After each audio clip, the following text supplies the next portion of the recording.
चुनावी माहौल के बीच इलेक्शन कमीशन ऑफ इंडिया यानी ईसीआई ने एक म्यूजिक वीडियो रिलीज किया जो देखते ही देखते ट्विटर, इंस्टाग्राम और यूट्यूब पर आग की तरह फैल गया। हर कोई इस गाने को देख रहा है, शेयर कर रहा है और इसके पीछे का मैसेज समझने की कोशिश कर रहा है। लेकिन असली खेल इस गाने के अंदर छुपा है। किसी भी नेता या पार्टी का नाम नहीं लिया गया, फिर भी इसके शब्द और विजुअल्स सीधा इशारा करते हैं उन लोगों की तरफ जो वोट डालने से बचते हैं, सोशल मीडिया पर फेक न्यूज फैलाते हैं और चुनावी प्रक्रिया पर सवाल उठाते हैं। यानी यह सिर्फ एक गाना नहीं बल्कि एक सीधा संदेश है जो लोगों को आईना दिखाने की कोशिश कर रहा है। गाना सामने आते ही सोशल मीडिया पर रिएक्शन की बाढ़ आ गई। कुछ लोग इसे चुनाव आयोग की शानदार पहल बता रहे हैं, कह रहे हैं कि इस तरह के क्रिएटिव कैंपेन से युवाओं में जागरूकता बढ़ेगी। लेकिन दूसरी तरफ कुछ लोग इसे एक सोची समझी रणनीति भी बता रहे हैं। उनका मानना है कि यह भी एक तरह का चुनावी नैरेटिव सेट करने की कोशिश है। चुनाव आयोग का साफ कहना है, लोकतंत्र को मजबूत बनाना है तो हर नागरिक का वोट देना जरूरी है और इसी वजह से ऐसे कैंपेन चलाए जा रहे हैं ताकि लोग अफवाहों से दूर रहें और सही फैसला लें। लेकिन अब सबसे बड़ा सवाल यह है, क्या ये गाना सच में लोगों की सोच बदल पाएगा? क्या जो लोग वोट नहीं देते वो इस बार वोट डालने जाएंगे या फिर ये भी कुछ दिनों में सिर्फ एक वायरल ट्रेंड बनकर रह जाएगा? और सबसे जरूरी, क्या आपको लगता है कि ये गाना सही लोगों को टारगेट कर रहा है या फिर ये सिर्फ एक मैसेज देने का तरीका है? अपनी राय जरूर बताइए, क्योंकि इस बार मामला सिर्फ गाने का नहीं बल्कि आपके वोट और आपके फैसले का है।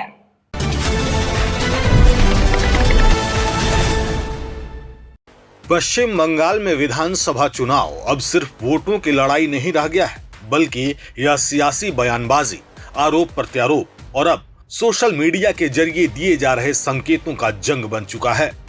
इस बार चर्चा में है सोशल मीडिया पर पोस्ट किया गया चुनाव आयोग का एक पोस्ट। दरअसल साउथ कोलकाता के डीईओ के आधिकारिक सोशल मीडिया अकाउंट से एक पोस्ट किया गया जिसने देखते ही देखते सियासी माहौल को गरमा दिया। इस पोस्ट में बॉलीवुड फिल्म दिल के एक मशहूर गाने का इस्तेमाल किया गया है, हम प्यार करने वाले दुनिया से न डरने वाले। इस गाने में माधुरी दीक्षित और आमिर खान नजर आते हैं। पहली नजर में यह पोस्ट एक सामान्य जागरूकता अभियान का हिस्सा लगता है जिसमें लोगों से अपील की गई है कि वे बिना किसी डर के अपने मताधिकार का इस्तेमाल करें। लेकिन जैसे ही लोग पोस्ट के कैप्शन तक पहुंचे, मामला पूरी तरह बदल गया। कैप्शन में लिखा गया, सभी माताओं, बहनों और भाइयों से अपील है कि वे निर्भय होकर वोट दें। हालांकि कुछ लोग इससे जल सकते हैं। गुंडे और आपराधिक तत्व सावधान रहें, अपने पास बरनोल और बोरोलिन रखें क्योंकि हालात इतने गर्म हो सकते हैं कि आप भीतर से जल जाएंगे। यही वो लाइन थी जिसने पूरे विवाद को जन्म दिया। राजनीतिक हलकों में सीधे इसे टीएमसी पर निशाना माने जाने लगा। भले ही चुनाव आयोग ने किसी का नाम नहीं लिया हो, लेकिन गुंडों और जलने वालों जैसे शब्दों को लेकर यह माना जा रहा है कि यह एक परोक्ष जवाब है। दरअसल पिछले कुछ समय से एसआईआर यानी वोटर लिस्ट में संशोधन को लेकर टीएमसी लगातार चुनाव आयोग पर सवाल उठा रही है। पार्टी का आरोप है कि लाखों मतदाताओं के नाम सूची से हटा दिए गए हैं। मुख्यमंत्री ममता बनर्जी खुद इस मुद्दे पर खुलकर सामने आई हैं और उन्होंने आयोग की मंशा पर सवाल खड़े किए हैं। इसके जवाब में चुनाव आयोग बार बार यह कह रहा है कि उसका लक्ष्य सिर्फ एक है, निष्पक्ष, शांतिपूर्ण और डर मुक्त चुनाव। लेकिन इस बार आयोग ने सीधे बयान देने के बजाय सोशल मीडिया के जरिए एक अलग और आक्रामक अंदाज में संदेश देने की कोशिश की है।